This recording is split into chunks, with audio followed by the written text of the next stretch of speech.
अस्सलाम वालेकुम वरहमतुल्लाहि वबरकातुहू। उर्दू बियॉन्ड बॉर्डर्स में मैं आपका एक बार फिर से खैर मकदम करती हूँ। तो हम फिर से अपने सबक की तरफ आते हैं।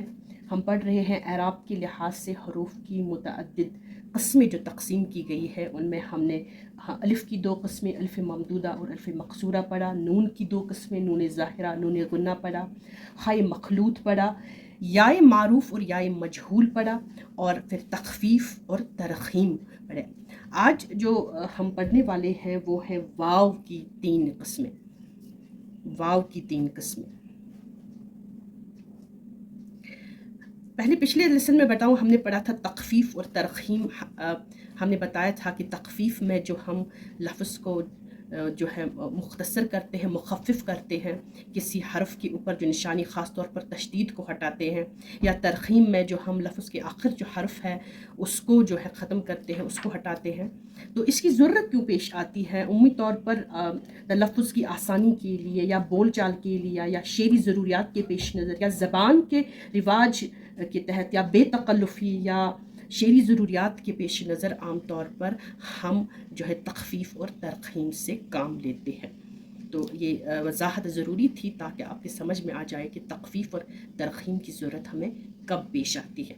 तो यहाँ पे अब हम आज पढ़ेंगे कि वाव की भी हमें जो है तीन सूरतें जो सामने आती हैं। एक आती है हमें वाव मारूफ़, वाव मारूफ़। दूसरा वाव मजहूल,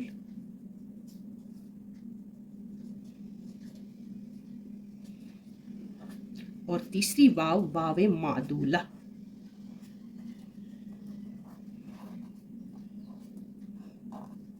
तो इन तीन जो है वाव के अक़साम को जानना भी हमारे लिए बहुत ज़रूरी है। पहले आते हैं हम वाव मारूफ़ की तरफ। वाव मारूफ़ वो वाव है जिससे पहले हर्फ पर पेश हो और वो खूब खुलकर पढ़ी जाए या खिलकर पढ़ी जाए। मिसाल के तौर पर अगर मैं यहाँ पे लिखूंगी ज़हूर,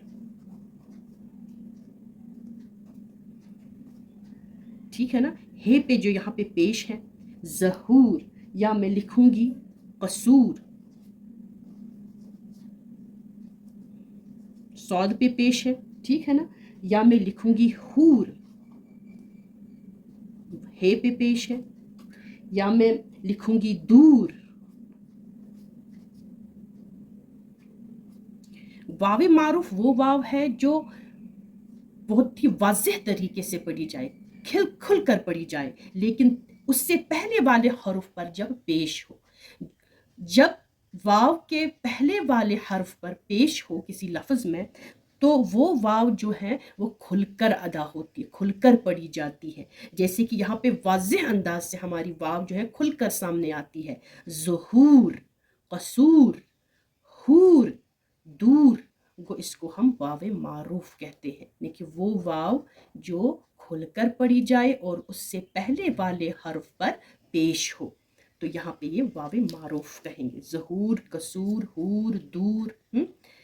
वाव मजहूल, अब आगे वाव मजहूल वो वाव है जिससे पहले हर्फ पर न ज़बर हो, न ज़ेर हो और न पेश हो, और ये खूब खुलकर न पढ़ी जाए, वो ये खुलकर पढ़ी नहीं जाती है। मिसाल के तौर पर अगर मैं यहाँ पे लिखूंगी रोज़, ऐसे, अब रोज़ जब मैं पढ़ूंगी वाव जो है खुलकर सामने नहीं आती है। या मैं पढ़ूंगी ऐसे शोर, मोर, इसमें वाव जो है ये खुलकर सामने नहीं आती है, इसीलिए हम इसको वाव मजहूल कहते हैं, ठीक है ना। तीसरी वाव जो इसमें है वो है वाव मादूला। वाव मादूला वो वाव है जो लिखने में तो आती है लेकिन ये पढ़ने में नहीं आती है, ठीक है ना। जैसे कि जब हम लफ्ज़ लिखते हैं ऐसे, हम नहीं पढ़ते हैं ख्वाब, हम पढ़ते हैं ख्वाब, वो वाव जो है वो साइलेंट हो जाती है यहाँ पे, ठीक है ना।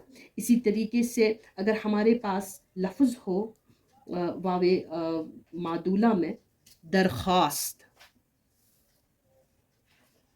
हम नहीं पढ़ते हैं दरख्वास्त, हम पढ़ते हैं दरख्वास्त।